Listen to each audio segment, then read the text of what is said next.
Hello guys, क्या हाल है सबके। सो फाइनली मार्वल की नई सीरीज अगाथा ऑल अलोंग के first and second episode release हो चुके हैं एंड आज हम करने वाले उनका ब्रेक डाउन। इसलिए बिना टाइम वेस्ट किए चलो वीडियो शुरू करते हैं। और हाँ, इसे देखने से पहले वांडाविजन देखना बहुत जरूरी है क्योंकि उससे पूरी तरह से कनेक्टेड है। एंड अब जब वांडाविजन की बात हुई है तो तुम्हें एक ब्रीफ हिस्ट्री भी दे देता हूँ। सो जब श्री कृष्ण अश्वत्थामा के सिर से जादुई मणि निकाल लेते हैं, wait okay wrong universe, I mean जब थैनोस विजन के सर से माइंड स्टोन निकाल लेता है तो उसकी मौत हो जाती है। इसलिए वांडा सब कुछ छोड़ छाड़कर वेस्टव्यू नाम के एक टाउन में चली जाती है और वहाँ हंसी खुशी रहने लगती है। बल्कि वो वहाँ जाकर पूरे टाउन को अपने स्पेल से काबू में कर लेती है और साथ ही विजन और अपने 2 बच्चों को भी क्रिएट करती है। लेकिन अगाथा भी वहाँ उसके साथ रहती है जिसका ये शो है और ये वांडा के बारे में सब कुछ जानती है। सो सीरीज के लास्ट में इन दोनों की फाइट होती है जिसमें अगाथा हार जाती है और वांडा इसकी सारी पावर्स ले लेती है और उस पर एक्सपेल करती है जिससे अगाथा को लगे कि वो उसी की बनाई कैरेक्टर एग्नेस है। सो इस सीरीज का फर्स्ट एपिसोड भी यहीं से स्टार्ट होता है जहाँ हम अगाथा को देखते हैं। वो एक डिटेक्टिव है और एक सॉन्ग गुनगुना रही है। अब ये कोई आम सॉन्ग नहीं है बल्कि एक चांट है जो जादूगरनियां गाती हैं विचेस रोड का रास्ता ओपन करने के लिए। अब क्योंकि अगाथा को ये सॉन्ग अभी भी याद है, इसके सिर्फ 2 मतलब हो सकते हैं। या तो इसकी मेमोरीज पूरी तरह से गई नहीं है या फिर मल्टीवर्स ऑफ मैडनेस में वांडा के मरने से उसका स्पेल भी कमजोर हो गया है। वेल तो अगाथा एक क्राइम सीन पर पहुंचती है जहां हमें हर्ब मिलता है। सो ये दोनों एक बॉडी के पास जा रहे हैं और हर्ब बताता है कि जीन डो की मौत का कारण है सिर पे लगी चोट, क्योंकि किसी बड़ी और भारी चीज ने इसे कुचल दिया था। क्यों, कुछ याद आया? बट अब तुम लोग नाम से कंफ्यूज मत होना, क्योंकि जब विदेशी ठुल्लों को किसी डेड फीमेल की आइडेंटिटी नहीं पता होती तो वो उसे जीन डो ही कहकर बुलाते हैं। बट हम ऑलरेडी जानते हैं कि ये बॉडी किसकी है। सो अगाथा को यहाँ अपना ब्रॉच मिलता है जो उसने वांडाविजन में पहना था। साथ ही उन्हें बॉडी से एक लाइब्रेरी कार्ड मिलता है जिस पर एक बुक का नाम लिखा है। लेकिन जब अगाथा इसे इन्वेस्टिगेट करने लाइब्रेरी जाती है तो उसे पता चलता है कि वो पूरा सेक्शन ही जला हुआ है जहां उस बुक की कॉपीज रखी थी, जैसे किसी ने काले जादू का इस्तेमाल करके जानबूझ के ऐसा किया हो। मिस्ट्री।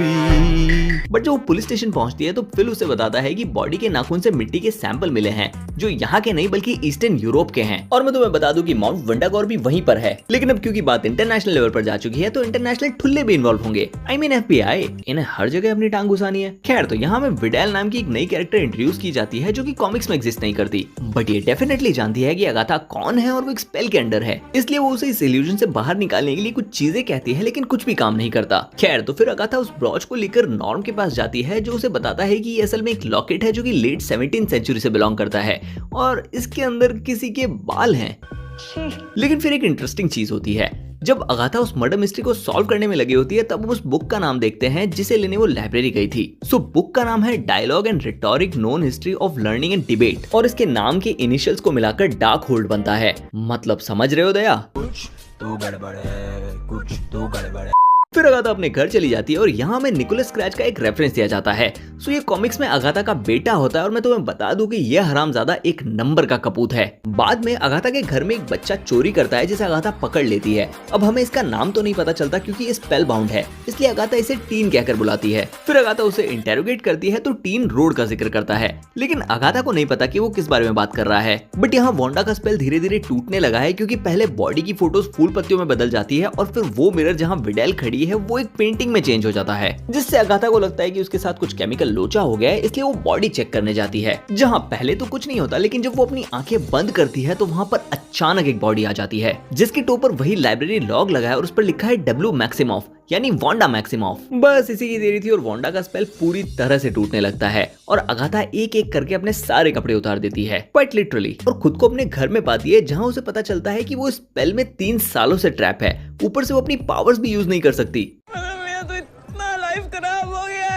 फिर वो अपना क्लोसेट चेक करती है तो उसमें टीन बंधा हुआ है जिसे उसी ने किडनैप किया है। लेकिन फिर दरवाजा तोड़कर विडेल एक धांसू एंट्री लेती है। अब अगाथा और विडेल की आपस में फाइट होती है और हमें हिंट दिया जाता है कि इन दोनों के बीच शायद कुछ तो था। उसके ऊपर से ये दोनों ही कहती हैं कि तुम मुझे नहीं मार सकती क्योंकि ये अलाउड नहीं है, जिसका मतलब है जादूगरनियों के भी कुछ उसूल होते हैं। लेकिन फिर विडेल अगाथा को बताती है कि सेलेम 7 उसे मारने आ रही है। सो बेसिकली ये 7 विचेस का एक पावरफुल ग्रुप है और ये सब निकोलस स्क्रैच की बेटियां हैं। मतलब ये सभी अगाथा की ग्रैंड डॉटर्स हैं। और इसी के साथ फर्स्ट एपिसोड खत्म हो जाता है। अब एपिसोड 2 स्टार्ट होता है टीन से जो अगाथा से कहता है कि मुझे विचेस रोड पर ले चलो। अब पहले तो अगाथा इनकार करती है कि ऐसा कुछ भी एग्जिस्ट नहीं करता, बट फिर बाद में हमें पता चलता है कि अगाथा वहां जा चुकी है और सरवाइव भी कर चुकी है। खैर, तो यहाँ टीन बताता है कि उसी ने अगाथा को आजाद किया है, जिस पर वो थोड़ी शॉक हो जाती है क्योंकि स्कारलेट विच का स्पेल तोड़ना कोई मजाक नहीं है। फिर वो उससे उसका नाम पूछती है, but as I told you ये स्पेल बाउंड है, इसलिए जब ये अपना नाम बताता है तो उसके मुंह पर एक M बन जाता है।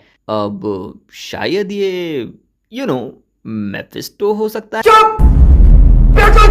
खैर, तो विचेस रूट तक जाने के लिए इन्हें एक कवन की जरूरत है जो कि इनके पास है नहीं, तो ये दोनों निकल पड़ते हैं अपनी टीम को पूरा करने के लिए। सबसे पहले ये जाते हैं लिलिया कार्डेरो के पास, काफी अजीब सा नाम है जो कि इन्हें बाकी विचेस का नाम बताती है। देन लिस्ट में सेकंड नंबर है जेनिफर केल का, जो कि एक पोशन विच है। फिर वो एलिस के पास जाते हैं जो कि ब्लड ऑफ विच है, यानी एक विच की बेटी। अब बस इन्हें ग्रीन विच चाहिए जो कि विडेल है, लेकिन अगाथा उसे नहीं बुलाना चाहती, इसलिए वो मिसेस डेविस को उठा लाती है। सो ये लोग घेरा बनाकर एक गाना गाते हैं जिससे विचेस रोड का गेट खुल जाता है और दूसरी तरफ सेलम 7 भी वहाँ आ चुके हैं, लेकिन उनके हत्या चढ़ने से पहले ही ये सब वहाँ से भाग जाते हैं। अब ये लोग विचेस रोड पहुंच चुके हैं एंड आगे क्या होगा ये हमें अगले एपिसोड्स में पता चलेगा।